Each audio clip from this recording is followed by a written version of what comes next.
Yes কামিয়াব হয়ে গেছি। আব্বা আমি স্কুলে যাই আর কি। আচ্ছা যাও গো মাই, যাও স্কুলে যাও। এই হে আব্বা আমি ভুলে গেছি, আমার 10-20 টাকা রাখলে দাও না। নাই গো মাই, টাকা পয়সা নাই এখন যাও। ওই ফটা খালো রে। আব্বা আমারে ডাকছো নি? স্কুলে গেলে না কেন রে? আজকেও গেছে না কালকেও যাইমে স্কুলে। পড়াস আর না পড়াস বই নো গেছে ওগুর ভাই তোরা খেয়াল রাখলে না তুই। বন্ধুর লগে দরকার আছে যাওয়ালা। আচ্ছা যা, আই যাই স্কুলে। তুই তো আমার কথা মানুষ না। মাই ও মাই, কিতারে ডাকছ কেন? আমি এর কেবা গুরাত খাম কাজ ভাল লাগেন না। তোমার তো কাম-কাজ ভালো লাগতো না, গুড়তে খুব ভালো লাগে, যাও। ইয়া আজকে এমনি লেট হয়ে গেছে, ভাই মনে গিয়ে আজকে চিন্তা আছে। দেখ রানি তাই লাগে আমি কিতা না করলাম তাই না আজ যাইছেন। একটা কথা শুনো, তোমার লগে আমি যতদিন মাছবার মাতিছি, তোমার লগে আমার মাতিয়া লাভ নাই। তোমার লগে যেটা সম্পর্ক আমার বাড়িতে কোনো সময় মানিয়ে নিতে নাই। ছোট লোক, তোমার লগে আমার মাতিয়া লাভ নাই।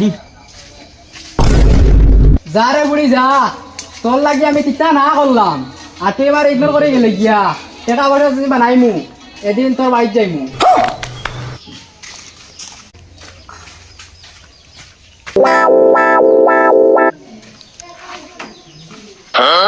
আব্বা ও আব্বা ও বাড়ি যাও। কিতা হইছে রে বাবা হো? আমি যাই আর কি বিদেশ কিতা লাগি একটা ব্যক্তি বিদেশ কিতা লাগি? টাকা আলাম আমার বুড়ির লাগে আমি যা ফেম করলিছিলাম এখন লিখে দিছে আমার ভাই। মানে যেদিন টাকা পয়সা বানাইতে পারমু এদিন তোমার লিয়ে তাই বাড়িতে যাইমু। আচ্ছা যা, আমার দুয়ার হইলো তোর লগে যা। টাকা পয়সার অভাব নাই কিন্তু পুরিন তোর অভাব। আই জগৎ গো টাইম লাগবো। আমরা কালো মুন্ডা আনি জানি মুন্ডে রুম বাসি দিল আমার। যাই একটা বুড়ি পটাইও আই যে বাড়িতে মাই কিতা নাই আমার।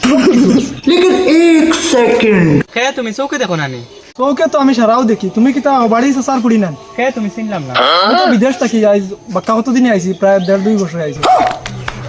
তো আমি এখন মানে মনে মনে চিন্তা ভাবনা করে বিয়া এখন করতাম বুঝছেন। আচ্ছা তুমি যদি রাজি থাকো বাক্কা সুন্দর আছো দেখি আছে বিয়া এখন করে দিলাম। তুমি মানো আমার কথা। আরে আমার এনে আয়। আমার কোনো কিছুর অভাব নাই বুঝছেন। কেটিএম এখন বাড়িতে পালাই তো ইউজ করি না, তার এখন তো আর আছে ইখান তো আর মানে সময় বিশেষ বাজারও যায়। আর তোমার লিয়া যেন মনে করো যে তুই বিয়া শাদি করুম না এটুকু মানে কিতা কই যাম তোমার বালা রেস্টুরেন্টও যাইমু, পালাওয়ালা পিজ্জা টিজ্জা ওটা খাইম বুঝছো না। যদি তুমি রাজি হও কিতা করো আর মাতিবাই নি আমার লগে এখন। ইটা দেখো গ্রামও অনেক খুয়াই না আছো ইটা ইটা ইলা টাকা পয়সা নাই, কারণ আমি বাইরে রয়ে যাইছি, মানে টাকা পয়সার কোনো অভাব নেই। ঠিক আছে, তোমার তো কিছু আছে যখন আমি রাজি আছি, আমার তো দরকার। আচ্ছা ঠিক আছে। ইয়েস কামিয়াব হয়ে গেছি।